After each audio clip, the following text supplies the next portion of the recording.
ఇందాక మనకంతా డాక్టర్ గారు షుగర్ గురించి బాగా చెప్పారు, ఏవి తినొచ్చు ఏవి తినకూడదని. ఒక స్వామి దగ్గర మాత్రము కేవలము బెల్లంతో చేసిన పానకం మాత్రమే మనకు ప్రసాదంగా ఇస్తూ ఉంటారు. మనం అక్కడ పానకం కంపల్సరీగా తాగుతాం. దానివల్ల మనకు షుగర్ పెరుగుతుందా అంటే పెద్దగా ఏం పెరగదండి. ఎందుకంటే ఇవాళ ఎందుకు ఆ పానకం గురించి చెప్పుకుంటున్నామంటే, మంగళగిరి పానకాల లక్ష్మీ నరసింహ స్వామి బ్రహ్మోత్సవాలు మన ఆదివారం నుండి జరుగుతూ ఉన్నాయి. సో ఇవాళ ఆ లక్ష్మీ నరసింహస్వామి గురించి తెలుసుకుందామండి.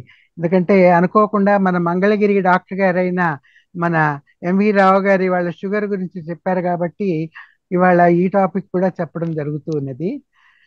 మంగళగిరి పానకాల లక్ష్మీ నరసింహస్వామి బ్రహ్మోత్సవం. ధ్యాయామి నరసింహాఖ్యాం బ్రహ్మ వేదాంత గోచరం భవాబ్ది తరుణోపాయం శంకర చక్రధరం పదం. శ్రీ నరసింహుడు సజ్జా సజ్జోజాతకుడు, అంటే భక్త రక్షణార్థం అప్పటికప్పుడు అవతరించిన మూర్తి. ఆపదలో ఉన్న భక్తులను వేడుకున్న వెంటనే కాపాడగల దయగల దేవుడు నరసింహస్వామి. అందుకనే శ్రీ శంకరాచార్యులంతటి వారు తనని ఆపదల నుండి రక్షించమని శ్రీ నరసింహస్వామిని వేడుకుంటూ కరావలంబన స్తోత్రం చేశారు. దాన్నే లక్ష్మీ కరావలంబన స్తోత్రం అంటారండి. నరసింహ లక్ష్మీ కరావలంబన స్తోత్రం అంటారు.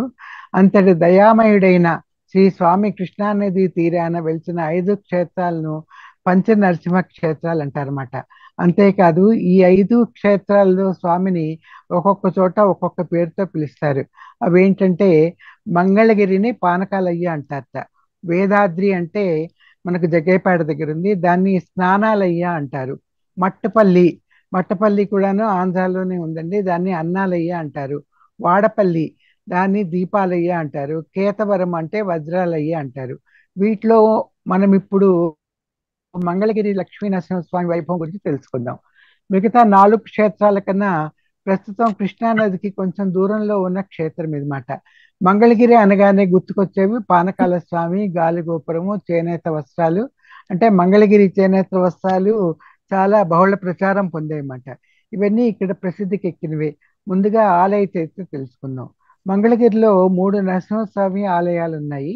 కొండ దిగువన ఉన్న శ్రీ లక్ష్మీ నరసింహస్వామి ఆలయం, కొండపైన ఉన్న పానకాల స్వామి ఆలయం, కొండ శిఖరం మీద ఉన్న గండాల నరసింహస్వామి ఆలయం, కొండ దిగువన ఉన్న ఆలయంలో శ్రీ లక్ష్మీ సమేత నరసింహస్వామి భక్తులను దర్శించుకుంటారన్నమాట.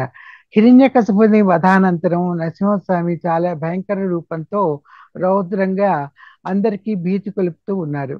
దేవతలంతా ఆ దేవదేవుని శాంతించమని ప్రార్థించిన ఫలితం కనపడలేదు. శ్రీ లక్ష్మి ఇక్కడ తపస్సు చేసి స్వామికి అమృతం సమర్పించిందన్నమాట. దాన్ని గ్రహించిన స్వామి శాంత స్వరూపులై శాంత స్వరూపులైనారు. ఈయనే మంగళాద్రిపై వెలిసిన పానకాల లక్ష్మీ నరసింహస్వామి. ఈయనకి భక్తులు కృతయుగంలో అమృతాన్ని, త్రేతాయుగంలో ఆవు నెయ్యిని, ద్వాపర యుగంలో ఆవు పాలను సమర్పించారు. కలియుగంలో బెల్లపు పానకాన్ని సమర్పిస్తూ ఉన్నారు. పానకాల స్వామి ఆలయంలో లోహంతో చేసిన స్వామి ముఖం మాత్రమే తెరిచిన నోటితో దర్శనం ఇస్తూ ఉంటుందన్నమాట. దక్కిన మనకు శరీర భాగం అంతా కనపడదు, ఒక ముఖం మాత్రమే కనిపిస్తూ ఉంటుంది. భక్తులు స్వామికి సమర్పించే పానకాన్ని పూజారి గారు ఇక్కడ స్వామి నోట్లో పోస్తారు. పానకం సగం అవ్వగానే గుటక వేసిన శబ్దం వస్తుంది. ఇంకా పానకం పోయడం ఆపి మిగతాది భక్తులకు ప్రసాదంగా ఇస్తారు. ఈ పానకాన్ని కొండపైన పూజారులే తయారు చేస్తూ ఉంటారు. ఇంత పానకం ఇక్కడ వినియోగం అవుతున్నా ఇక్కడ ఒక్క చీమ కూడా కనిపించకపోవడం విశేషం అన్నమాట. పానకాల స్వామి గుడి వెనుక కొంచెం ఎత్తులో శ్రీ లక్ష్మీ ఆలయం ఉన్నది. దీనికి పక్కగా ఒక సొరంగం ఉంటుంది. దానిలోంచి వెళ్తే కృష్ణా తీరాన ఉన్న కృష్ణా తీరాన ఉన్న ఉండవల్లి గుహలకు వెళ్ళవచ్చుంటారు. ఋషులు ఇది వరకు ఆ మార్గం గుండానే వెళ్ళి కృష్ణానదిలో స్నానం చేసి వచ్చి స్వామిని సేవించేవారని చెప్తూ ఉంటారన్నమాట. ప్రస్తుతం ఆ మార్గం మొత్తం కూడా మూసుకుపోయింది. సర్వమంగళ స్వరూపిణి సర్వశుభదాయిని అయిన శ్రీ లక్ష్మి ఇక్కడ తపస్సు చేసింది కనుక ఈ పర్వతం మంగళగిరి అయింది. అంతకుముందు ఈ కొండకు మూర్కొండ, మార్కొండ అనే పేర్లు ఉండేవన్నమాట. పానకాల స్వామి మహత్యం గురించి ప్రచారంలో ఉన్న ఇంకొక కథ కూడా ఉంది.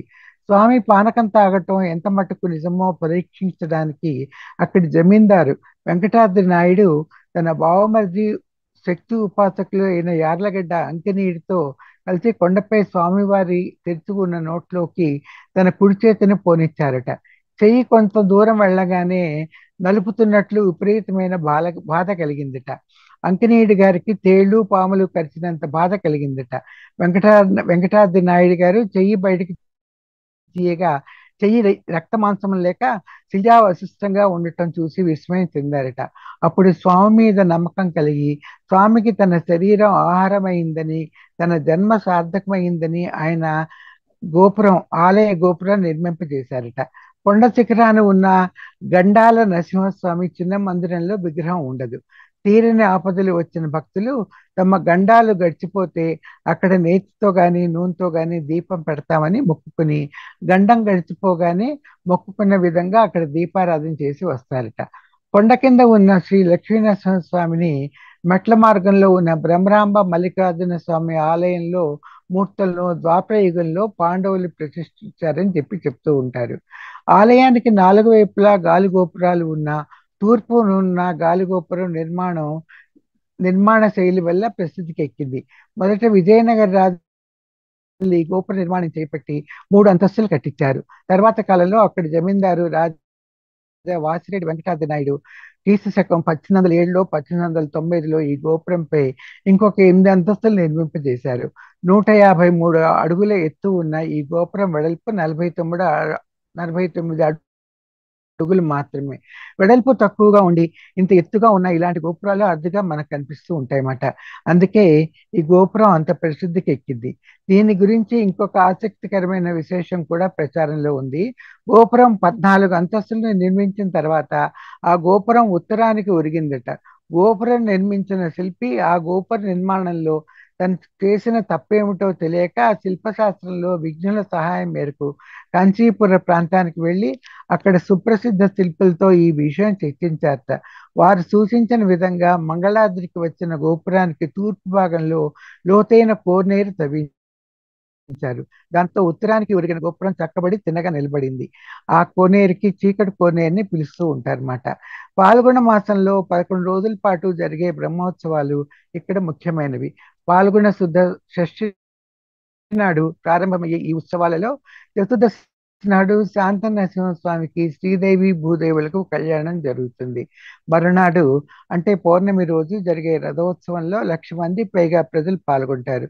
స్వామి దేవతలతో సహా ఊరేగే పెద్ద రథం లాగటానికి భక్తులు పోటీ పడతారు. కనీసం ఆ రథం తాళ్ళు తాకినా పుణ్యమని భావిస్తూ ఉంటారు.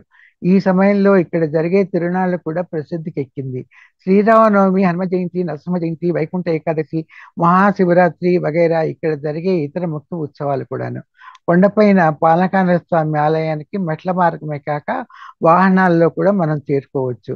ఈ దర్శన సమయాలు ఏమిటంటే కొండపైన పానకాల స్వామి ఆలయం ఉదయం 7 గంటల నుంచి సాయంత్రం 3 గంటల దాకా మాత్రమే తెరిచి ఉంటుంది. సాయంత్రం సమయంలో దేవతలు, ఋషులు స్వామిని సేవించడానికి వస్తారని ఇక్కడి వారి నమ్మకం. అందుకే 3 గంటలకి ఆలయం మూసేస్తారు. కొండ దిగువన ఉన్న శ్రీ లక్ష్మీ నరసింహస్వామి ఆలయ సమయాలు ఉదయం 5 గంటల నుంచి 12:30 దాకా, తిరిగి సాయంత్రం 4 గంటల నుండి 8:30 దాకా ఉంటాయన్నమాట. విజయవాడ గుంటూరు రహదారిలో విజయవాడకు దాదాపు 16 కిలోమీటర్ల దూరంలో ఉన్న మంగళగిరి చేరుకోవడానికి రైలు, రోడ్డు మార్గాలు కూడా ఉన్నాయన్నమాట. ఇది ఇవాళ ఈ మంగళగిరిలో బ్రహ్మోత్సవాలు జరుగుతున్న సమయంలో ఈ మంగళగిరి పానకాల లక్ష్మీ నరసింహస్వామి గురించి ఆలయ విశేషాలు, విశిష్టత గురించి ఇవాళ మనందరం తెలుసుకున్నాము. అందరూ శ్రద్ధగా విన్నందుకు అందరికీ ధన్యవాదాలండి. వీలైన వాళ్ళు కృష్ణా, గుంటూరు జిల్లాల్లో ఉన్నవాళ్ళు ఈ సమయంలో స్వామిని దర్శించుకుంటే కూడాను బ్రహ్మోత్సవాల సమయంలో చాలా మంచిది. అందరూ వెళ్ళి అక్కడ పానకం ఎక్కువ కాకుండా, డయాబెటిక్ కి సంబంధించింది కాకుండా పానకం సేవించి వచ్చి ఎండాకాలంలో ఈ వడదెబ్బ నుండి తప్పించుకోవాలని చెప్పి కోరుకుంటూ అందరూ అందరికీ శ్రద్ధగా విన్నందుకు ధన్యవాదాలండి. జై గురు.